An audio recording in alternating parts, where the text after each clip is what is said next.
తులారాశి వారికి రోజు ఇంటా బయట కూడా విమర్శలు అధికమవుతాయి. బంధువులతోటి కూడా అకారణంగా వీరికి తగాదాలు ఏర్పడతాయి. ఎంతగా కష్టించిన ఫలితం అంతగా కనిపించదు. ముఖ్యమైన పనులు వాయిదా వేసుకుంటారు. తీర్థయాత్రలు చేస్తారు. ఆదాయం కంటే కూడా ఈరోజు ఈ రాశి వారికి ఖర్చులు అధికంగా ఉంటాయి. వ్యాపారవర్గాల వారికి వ్యాపార లావాదేవీలు సాదాసీదాగా ఉంటాయి. ఉద్యోగ వర్గాల వారికి ఉద్యోగాల్లో స్థాన చలన సూచనలు, పారిశ్రామిక రాజకీయ వర్గాల వారికి విదేశీ పర్యటనలు రద్దవుతాయి. సినీ టీవీ కళాకారులకు శ్రమ తప్ప ఫలితం అంతగా కనిపించదు. విద్యార్థులకు కూడా ఈరోజు కాస్త నిరాశగానే గడుస్తుంది. మహిళలకు ఆరోగ్య భంగం, షేర్ల క్రయ విక్రయాల్లో ఆశించిన లాభాలు కష్టమని చెప్పవచ్చు. తులారాశి వారికి వాడకాల్సిన రంగు ఆకుపచ్చ రంగు మరియు తెలుపు రంగు. పరిహారాల విషయానికి వస్తే తులారాశి వారి ప్రతి ఒక్కరూ కూడా విష్ణు సహస్రనామ స్తోత్రాన్ని పారాయణం చేయడం చాలా మంచిది. తదుపరి వృశ్చిక రాశి. వృశ్చిక రాశి వారికి ఈరోజు ఆదాయానికి మించినటువంటి ఖర్చులు ఎదురవుతాయి. శ్రమ కూడా ప్రతి పనిలో అధికంగా ఉంటుంది. పనుల్లో తొందరపాటు కూడా ఈరోజు ఈ రాశి వారికి అధికంగా ఉంటుంది. భూ సంబంధిత వివాదాలు కూడా బాగా చికాకుపరుస్తాయి. ఉద్యోగ ప్రయత్నాలు ఏమాత్రం కూడా ముందుకు సాగవు. ప్రయాణాలు కూడా ఈరోజు వీరు ఆకస్మికంగా చేయాల్సి వస్తుంది. నేత్ర చర్మ సంబంధిత రుగ్మతల వల్ల కొంతవరకు వీరికి ఈరోజు ఇబ్బందికరంగా గడుస్తుంది. వ్యాపార వర్గాల వారికి వ్యాపారాలు అంతగా లాభించవు.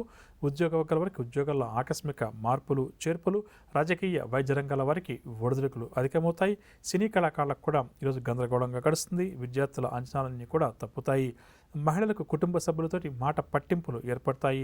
షేర్ల క్రయ విక్రయాల్లో తొందరపాటు నిర్ణయాలు. వృశ్చిక రాశి వారికి ఇవాళ కాస్త రంగు ఆకుపచ్చ రంగు మరియు బంగారు రంగు.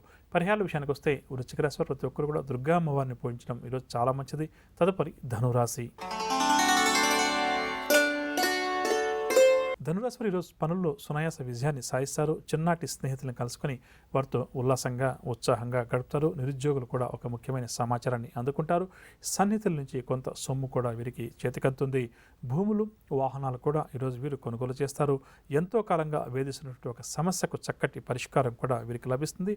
వ్యాపార వర్గాల వారు వ్యాపారంలో నూతన పెట్టుబడులు చేతికందడం వల్ల ఆనందంగా గడుపుతారు. ఉద్యోగ వర్గాల వారికి ఉద్యోగాల్లో గత కొంతకాలంగా సమస్యలు ఒడిదుడుకులు లాంటివి ఏవైతే ఉన్నాయో అవన్నీ కూడా తొలగుతాయి. రాజకీయ వైద్య రంగాల వారికి గౌరవ పురస్కారాలు, సినీ కళాకారుల అంచనాలన్నీ కూడా నిజమవుతాయి. విద్యార్థులకు నూతన అవకాశాలు కొన్ని వెతుక్కుంటూ వస్తాయి. దీనివల్ల వీరి ఆనందానికి హద్దు ఉండదు. మహిళలకు ధన ఆస్తి లాభ సూచనలు, షేర్ల క్రయ విక్రయాల్లో మంచి లాభాలు. ధనురాశి వారికి ఇవాళ కలిసి వచ్చే రంగు గులాబీ రంగు మరియు ఎరుపు రంగు. పరిహారాల విషయానికి వస్తే ధనురాశి ప్రతి ఒక్కరు కూడా శివారాధన చేయడం ఈరోజు చాలా మంచిది. తదుపరి మకర రాశి. మకర రాశి వారికి రుణ బాధలు ఎవరికైతే అధికంగా ఉన్నాయో అటువంటి వారు ఈరోజు రుణాల కోసం ప్రయత్నాలు ముమ్మరం చేయక తప్పదు. రుణదాతల నుంచి రుణాలు తీర్చమని చెప్పి ఒత్తిడి కూడా అధికంగా ఉంటుంది. ప్రయాణాలు కూడా ఆకస్మికంగా చేయాల్సి వస్తుంది. ఆదాయం తగ్గడం వల్ల కొంతవరకు వీరికి ఈరోజు నిరాశ కలుగుతుంది. ఎంత కష్టించినా ఈరోజు వీరికి ఫలితం అంతగా కనిపించదు.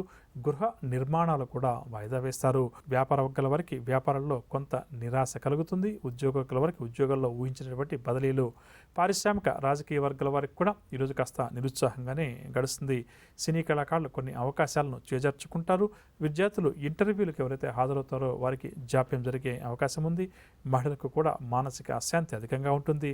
షేర్ల క్రయ విక్రయాల్లో ఆశించిన లాభాలు కష్టమని చెప్పవచ్చు. మకర రాశి వారికి ఇవాళ కాసుచే రంగు కాఫీ రంగు మరియు పసుపు రంగు. పరిహారాల విషయానికి వస్తే అలాంటి వాళ్ళది నిజమైన ప్రేమ కాదు, అది వ్యామోహం. ఎగ్జాక్ట్లీ చిన్నత్త, నిజంగా ప్రేమించుకున్న వాళ్ళు అలా చేయరు.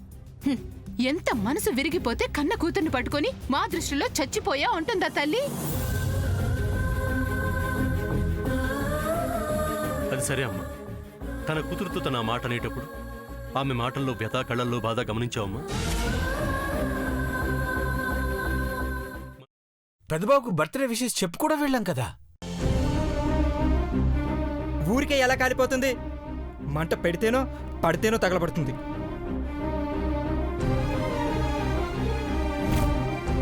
కరెక్ట్ చిన్నబాబు, నీకొచ్చినట్టే నాకు డౌట్ వచ్చింది.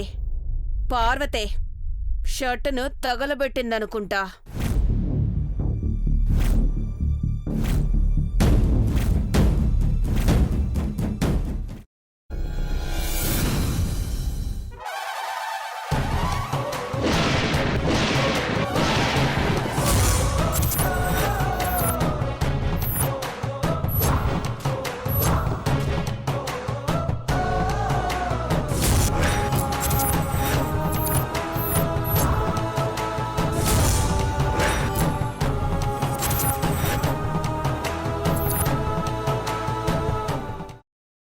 తర్వాత పొట్టు తీసేసి చాప్ చేసి పక్కన పెట్టుకోవాలి. ఒక ప్యాన్లో కొద్దిగా నూనె వేడి చేసి అందులో ఆవాలు, మినప్పప్పు, శనగపప్పు, కరివేపాకు, సన్నగా తరిగి పెట్టుకున్న ఉల్లిపాయలు వేసుకుని 1 నిమిషం పాటు వేయించుకోవాలి. ఆ తర్వాత కాల్చి కట్ చేసి పెట్టుకున్న వంకాయని కూడా అందులో వేసుకుని బాగా మిక్స్ చేసి బౌల్లోకి ట్రాన్స్ఫర్ చేసుకుని అందులో తగినంత చిక్కటి పెరుగు లేదా పల్చటి పెరుగు వేసుకుని మిక్స్ చేసి అన్నంతో కానివ్వండి, చపాతీతో కానివ్వండి సర్వ్ చేసినా చాలా బాగుంటుంది.